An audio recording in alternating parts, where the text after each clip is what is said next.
So hey guys, today we are going to study cheques and types of cheques, जो कि banking exam के general मैंने section का एक बहुत ही इंपॉर्टेंट टॉपिक होता है, जो कि एग्ज़ाम में मेंस के एग्ज़ाम में बहुत ही ज़्यादा पूछा जाता है। तो आज हम लोग इसके कुछ इंपॉर्टेंट पॉइंट्स देखते हैं। पहले तो चेक चेक जो होता है वो एग्जाम्पल होता है बिल ऑफ एक्सचेंज का, ठीक है। उसके बाद से ये एक रिटन फॉर्म में होता है, ये एक ऑर्डर होता है, ये इस पर सिग्नेचर किया जाता है। और ये जो होता है ये सेक्शन 6 के तहत, नेगोशिएबल इंस्ट्रूमेंट एक्ट के सेक्शन 6 के तहत इसको डिफ़ाइन किया गया है।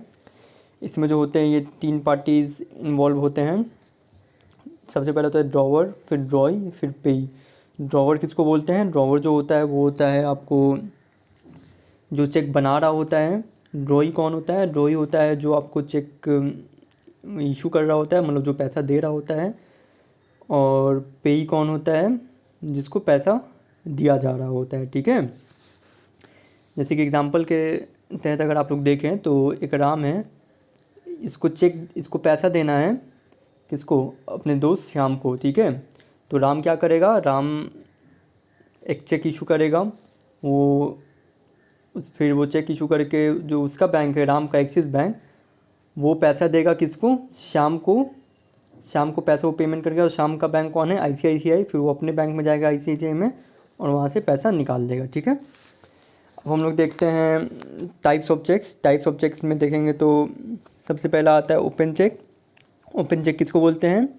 ओपन चेक जो होता है वो, उसमें आपको जब आप किसी से चेक लेते हैं तो आपको बैंक में जाके सिंपली आप कैश काउंटर पर जाएंगे, आपको वहाँ से कैश मिल जाएगा, ठीक है। ये 2 तरह का होता है, एक होता है ऑर्डर चेक, एक होता है बियरर चेक, ओके। अब हम लोग देखेंगे ऑर्डर चेक और बियरर चेक क्या होता है। तो बियरर चेक जो होता है वो होता है, बियरर चेक का मतलब सिंपली होता है जिसके हाथ में चेक है वो इसका मालिक है, ठीक है। कैसे? बियरर चेक पे जो होता है वो लिखा हुआ रहता है कि मतलब जब किसी को हम लोग पैसा देते हैं तो यहाँ पे उसका नाम लिखा होता है जिसको पैसा देना होता है, और यहाँ पे बगल में और करके बियरर लिखा रहता है। मतलब कि अगर देखा जाए तो एक तरह से बियरर चेक जो होता है वो थोड़ा रिस्की भी होता है, क्योंकि अगर वो किसी के हाथों से अगर रास्ते पे या कहीं पे गिर जाए तो वो भी उठा के जाके बैंक से पैसा ले सकता है। लेकिन आज के टाइम में थोड़ा बैंक भी सतर्क होती है, तो बैंक भी क्या करती है, जिसने चेक इशू किया है पहले वो उसको फ़ोन करके कंफर्म कर लेती है, ठीक है। अब ऑर्डर चेक मतलब ऑर्डर चेक होता है जिसका नाम लिखा होता है वहीं इसका पे, मतलब ऑर्डर चेक पे आपको जिस इंसान का नाम लिखा रहेगा उसी के अकाउंट में वो पैसा जाएगा, उसी के हाथ में वो पैसा जाएगा, ठीक है। अब होता है नेक्स्ट, देखिए नेक्स्ट होता है आपको क्रॉस चेक। क्रॉस चेक क्या होता है? क्रॉस चेक जो होता है वो, the payment of cross cheque is not made at the counter of the bank. मतलब कि क्रॉस चेक क्या होता है कि मतलब इसमें जो होता है ये कैश काउंटर पे इसका पेमेंट नहीं मिलता है हाथ में, ये क्रेडिट होता है सीधे पेई के अकाउंट में, ठीक। और इसको हम लोग डिफाइन किए हैं 123 सेक्शन 123 के तहत, नेगोशिएबल इंस्ट्रूमेंट एक्ट 1881 में सेक्शन 123 में, ठीक है।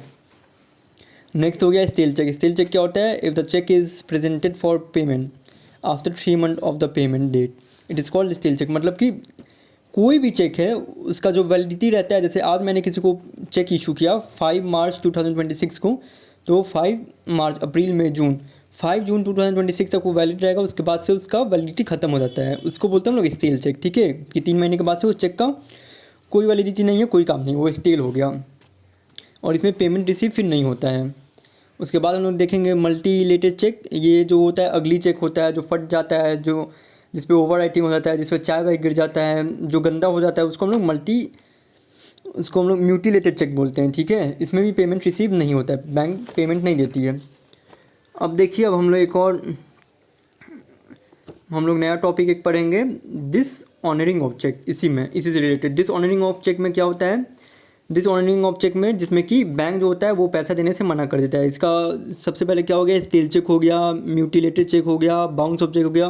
तो स्टील चेक और म्यूटिलेटेड चेक के बारे में तो आपको पता चल ही गया, जैसा पहले मैंने बताया। बाउंस ऑफ चेक में क्या होता है? बाउंस ऑफ चेक में होता है कि जब मुझे किसी को पैसा देना है, और मुझे पैसा देना है किसी को 1 लाख रुपीज़, ठीक है। तो 1 लाख रुपीज़ जब मुझे देना होगा तो मैंने चेक तो साइन वाइन करके सब कुछ दे दिया सामने वाले को, लेकिन सामने वाला जब अपने बैंक में पैसा निकालने गया तो पता चला कि मेरे अकाउंट में 1 लाख रुपये ही नहीं था, 10,000 रुपये था, तो वो चेक बाउंस कर जाएगा। लेकिन उसके बाद भी उस इंसान के पास टाइम रहता है, वो 15 दिन के लिए वो चेक वैलिड रहता है। तो उस 15 दिन के अंदर अगर वो इंसान मुझसे कांटेक्ट करके बोलेगा और मैं अगर अपने अकाउंट में पैसा डाल दिया 1 लाख और फिर वो अपने बैंक में जाके पैसा लेने का कोशिश किया तो उसे मिल जाएगा। लेकिन दोबारा अगर चेक बाउंस कर गया तो फिर यहाँ पे जो पेई होता है, मतलब जिसको पैसा लेना होता है, वो मेरे ऊपर केस भी कर सकता है, ठीक है, मतलब ड्रॉवर के ऊपर। और इसका पनिशमेंट क्या होता है, 6 मंथ से लेके 3 साल तक का जेल हो सकता है, या तो डबल अमाउंट मुझे देना पड़ सकता है, या दोनों ही हो सकता है, ठीक है। अब देखिए यहाँ पे डिसऑनरिंग ऑफ चेक जो होता है वो किसके अंदर आता है, section 138 of negotiable instrument act, ठीक है। अब तक हम लोग 3 सेक्शन पढ़ चुके हैं। सेक्शन 6 के अंदर चेक को डिफाइन किया गया, ठीक। फिर यहाँ पे हम लोग पढ़े थे कि क्रॉस चेक किसके अंदर डिफाइन किया गया, सेक्शन 123 के अंदर, और तीसरा सेक्शन 138 के अंदर डिसऑनर ऑफ चेक को मतलब रखा गया है। उसके बाद क्या आता है post dated cheque. Post dated cheque क्या है, a post dated cheque is a cheque written by drawer for a date in future. मतलब अगर मुझे कोई फ्लैट ख़रीदना है जो कि मुझे बुक करना है और वो 1 मार्च को मुझे उसका पेमेंट करना है, तो मैं क्या करूँगा, उसको बुक करने के लिए मैं आज के टाइम पे ही, या 1 अप्रैल को, 1 अप्रैल नेक्स्ट आने वाला 1 अप्रैल है, तो मैं आज को ही उस चेक को बना लूँगा, उस पर डेट डाल दूँगा 1 अप्रैल, और उसके लैंडलॉर्ड को मैं जाके दे दूँगा और बोलूँगा कि लीजिए आप 1 अप्रैल के बाद से आप अपना पैसा निकाल लीजिएगा और मैं आके फ्लैट ले लूँगा। तो वो जो पोस्ट डेटेड चेक जो होता है वो 1 अप्रैल के बाद ही वैलिड होता है।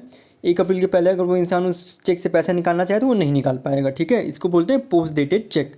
एंटी डेटेड चेक क्या होता है, एंटी डेटेड चेक जो होता है वो पास डेट पे बीटा हुआ चेक होता है, कि जैसे कि किसी बच्चे को एडमिशन चाहिए और एडमिशन का लास्ट डेट है आज, और उसे एनी हाउ एडमिशन चाहिए, तो वो क्या करेगा, उसका आज का भी दिन चला गया तो वो कल को जाएगा और कॉलेज वालों को अगर उसको पेमेंट करना है तो कॉलेज वालों को चेक दे सकता है, मतलब जो लास्ट डेट था उसका, तो उसके अकॉर्डिंग उसका एडमिशन हो सकता है, ठीक है।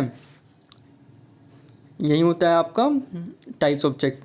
आगे हम लोग देखेंगे कि एक लूज चेक भी होता है। लूज चेक क्या होता है कि जब आपके पास आपको 5 लाख रुपए निकालना है, आप एटीएम से तो निकाल सकते हो नहीं, फिर विड्रॉल चेक से भी नहीं निकाल सकते हो इतना, और आपका चेक बुक भी ख़त्म हो गया, तो आप बैंक के पास जाते हो, बैंक को बोलते हो कि भाई मुझे एक ऐसा चीज़ है, तो बैंक आपको एक लूज चेक देती है, आप उसको फिल करके बैंक को दोगे तो वहाँ से आपको 5 लाख रुपीज़ मिल जाएगा, ठीक है।